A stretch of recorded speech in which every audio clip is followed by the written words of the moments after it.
Angle between equipotential surface and lines of force. Lines of force मतलब electric field lines. Electric field lines और equipotential surface के बीच में angle पूछ रहे हैं, तो वो हमेशा परपेंडिकुलर होते हैं एक दूसरे के।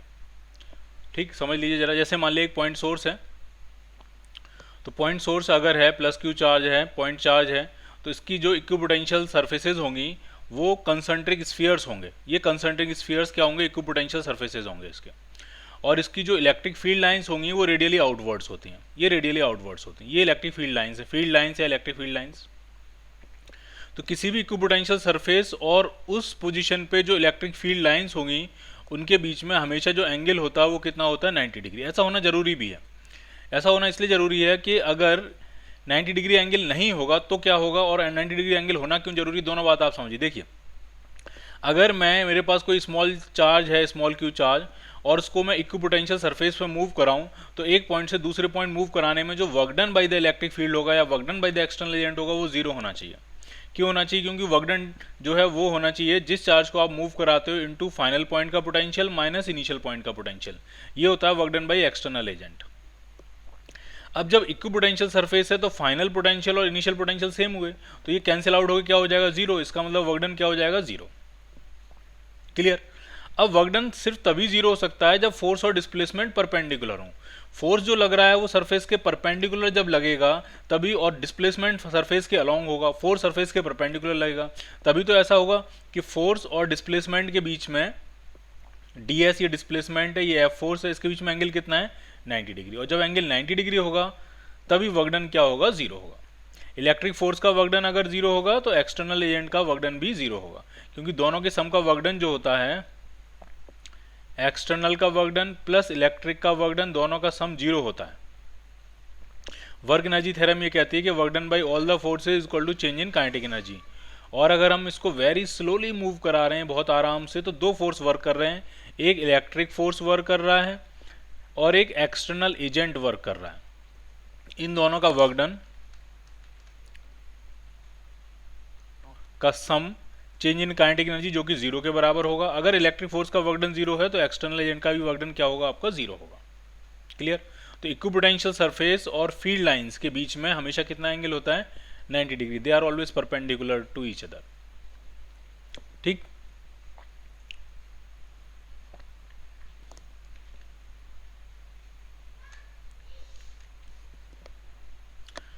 From a point charge there is a fixed point A. At that point there is an electric field of 500 volt per meter and potential is 3000 volt. The distance of A from the point charge. Point charge से A की distance आपसे पूछ रहे हैं क्या है, तो जरा समझिए क्या सिचुएशन है। एक पॉइंट चार्ज है, कुछ मान लेते हैं कैपिटल Q, और उससे डिस्टेंस मान लेते हैं R। यहाँ पे पोटेंशियल भी दिया और फील्ड भी दिया है। फील्ड दिया है 500 वोल्ट पर मीटर। फील्ड होता है आपका KQ/R², और ये आपका 500 वोल्ट पर मीटर। और पोटेंशियल होता है आपका KQ/R, और ये आपको दिया 3000 वोल्ट। और आपसे डिस्टेंस पूछ रहे हैं, तो बहुत आसान है, दोनों इक्वेशंस को हम डिवाइड कर देते हैं। तो जैसे ही आप दोनों इक्वेशन को डिवाइड करोगे, या सेकंड अपॉन फर्स्ट करते हैं, ये सेकंड है और ये फर्स्ट है। अगर हम सेकंड अपॉन फर्स्ट करेंगे तो मेरे हिसाब से यहाँ डिवाइड करने के बाद R बचेगा और इधर आ जाएगा आपका 6। तो डिस्टेंस पॉइंट चार्ज से उस पॉइंट की होगी 6 metre, 6 metre A part.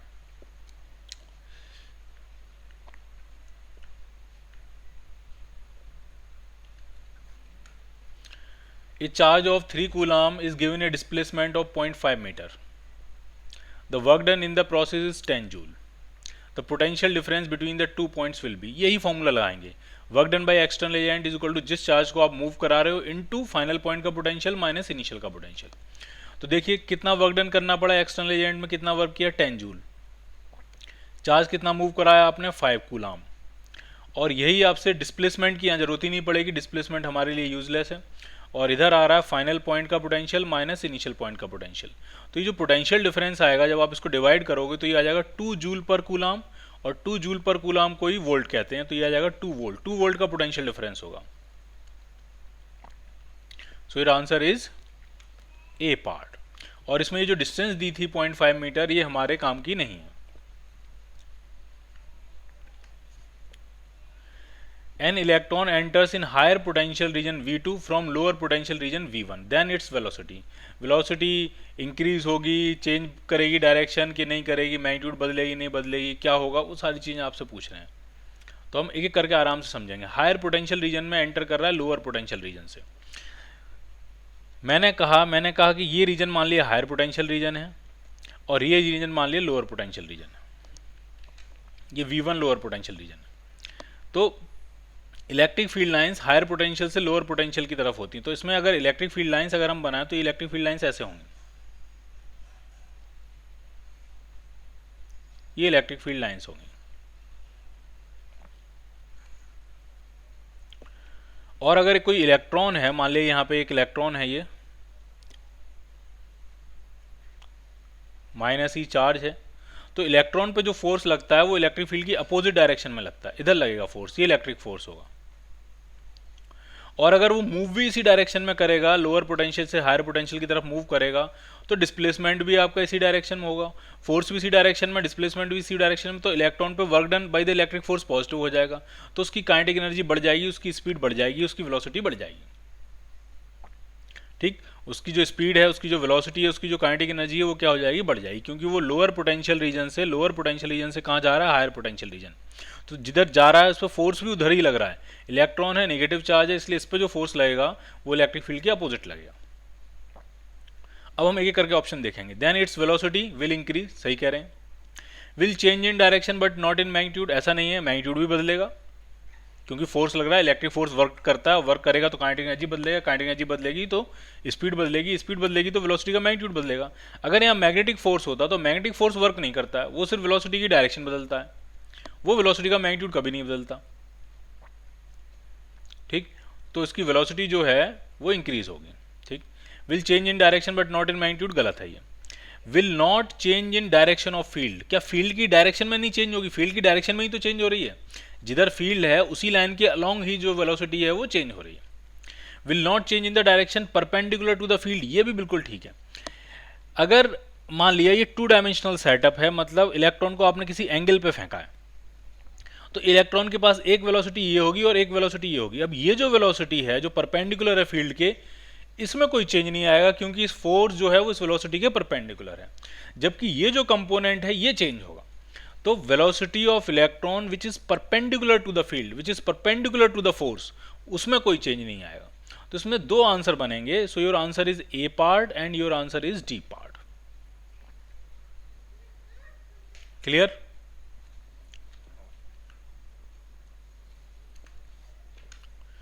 When the separation between two charges increases its potential energy, potential energy के बारे में पूछ रहे हैं, ठीक है। तो आप कंसेप्ट से भी समझेंगे और फॉर्मूले से भी समझेंगे। पहले फॉर्मूले समझते हैं। तो पोटेंशियल एनर्जी का फॉर्मूला होता है K Q1 Q2 upon R। अब इस फॉर्मूले को देख के सब मतलब ऐसा समझ में आता है कि डिस्टेंस अगर आप बढ़ाओगे तो पोटेंशियल एनर्जी कम होगी, लेकिन ऐसा जरूरी नहीं है। क्यों? क्योंकि ये जो ऊपर का प्रोडक्ट है ये पॉजिटिव भी हो सकता है, नेगेटिव भी हो सकता है। अगर ये दोनों चार्ज पॉजिटिव हैं या दोनों चार्ज नेगेटिव हैं तो ये प्रोडक्ट पॉजिटिव आ जाएगा। अगर ये पूरा प्रोडक्ट ऊपर वाला न्यूमरेटर अगर पॉजिटिव है तो पक्का है कि डिस्टेंस बढ़ाने से पोटेंशियल एनर्जी कम होगी। लेकिन अगर एक चार्ज पॉजिटिव हो और एक चार्ज नेगेटिव हो तो ये पूरा जो ऊपर का न्यूमरेटर है वो नेगेटिव आएगा, और नेगेटिव अगर आएगा और अगर अब आप डिस्टेंस बढ़ाओगे तो पोटेंशियल एनर्जी बढ़ेगी। तो पोटेंशियल एनर्जी बढ़ भी सकती है, पोटेंशियल एनर्जी कम भी हो सकती है, वो डिपेंड करेगा कि दोनों चार्जेस का नेचर कैसा है। So your answer is may increase और डिक्रीज, इट डिपेंड्स। अब कंसेप्ट से समझेंगे। मान लिया एक चार्ज पॉजिटिव है और दूसरा चार्ज भी पॉजिटिव है और दोनों के बीच का सेपरेशन हम बढ़ाने की कोशिश कर रहे हैं।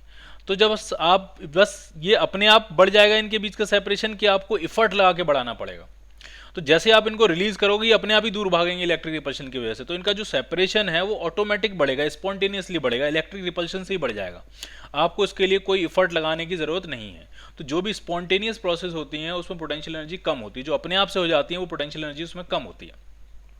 तो इस तरह की सिचुएशन में डिस्टेंस बढ़ने से पोटेंशियल एनर्जी कम होगी। लेकिन अगर यहीं एक चार्ज पॉजिटिव होता और एक चार्ज नेगेटिव होता तो, और अब हम डिस्कस कर रहे होते अब हमें इनका सेपरेशन बढ़ाना है, तो क्या इनका सेपरेशन अपने आप बढ़ जाएगा? नहीं, अब आपको फोर्स लगा के बढ़ाना पड़ेगा, इसको इधर खींचना पड़ेगा, इसको इधर खींचना पड़ेगा, वर्क करना पड़ेगा, एफर्ट लगाना पड़ेगा, एनर्जी खर्च करनी पड़ेगी, तब जाके इनका सेपरेशन बढ़ेगा। तो एक्सटर्नल एजेंट को वर्क करना पड़ेगा सेपरेशन बढ़ाने के लिए। तो अगर एक्सटर्नल एजेंट को वर्क करना पड़ रहा है तो उसका जो वर्क है वो गया कहाँ? उसका वर्क गया इंक्रीज इन पोटेंशियल एनर्जी में। तो इस केस में अगर डिस्टेंस बढ़ेगी तो पोटेंशियल एनर्जी इंक्रीज होगी। क्लियर, समझ में आया आपको? अगर यहाँ डिस्टेंस बढ़ाएंगे तो पोटेंशियल एनर्जी कम होगी, अगर यहाँ डिस्टेंस बढ़ाएंगे तो पोटेंशियल एनर्जी बढ़ेगी।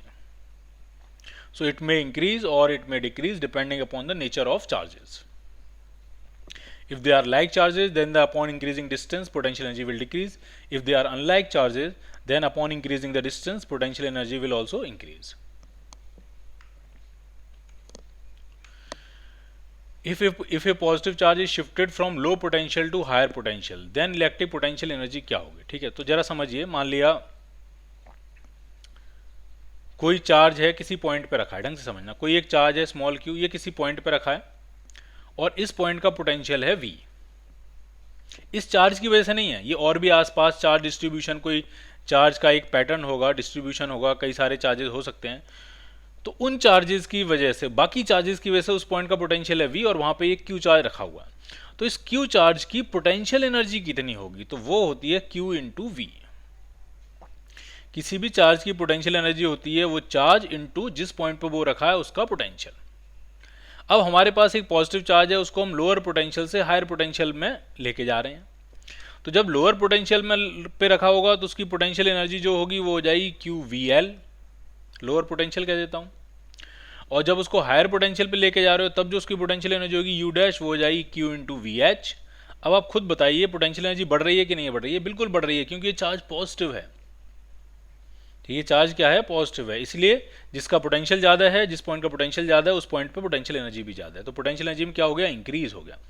लेकिन अगर इसी क्वेश्चन में ये चार्ज नेगेटिव होता तो यहाँ नेगेटिव होता, यहाँ भी नेगेटिव होता, तो हायर पोटेंशियल पे पोटेंशियल एनर्जी कम होती फिर, क्योंकि वो आगे माइनस लग गया। ठीक है, जैसे ये -3 होता, हो सकता है ये -10 होता, तो वैल्यू तो बढ़ रही है, मैग्नीट्यूड तो बढ़ रहा है, बट ये नेगेटिव, इसकी वजह से इसकी पोटेंशियल एनर्जी कम हो जाती है। ठीक, अगर चार्ज नेगेटिव होता है, यहाँ चार्ज पॉजिटिव है तो हायर पोटेंशियल का मतलब higher potential energy.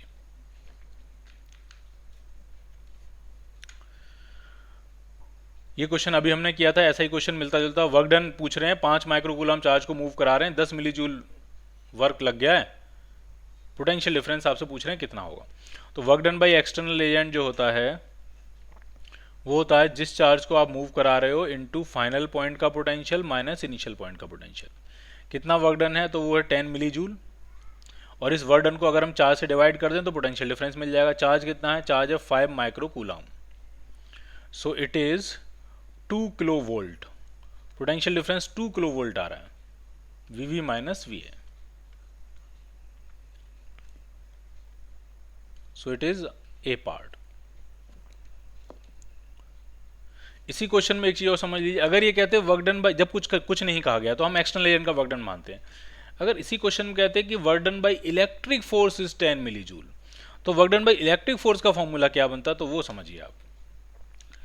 Work done by all the forces होता है चेंज इन काइनेटिक एनर्जी। अगर हम बहुत आराम से मूव करा रहे हैं तो work done by external agent plus work done by electric force का sum change in kinetic energy, जो कि 0 के बराबर होगा।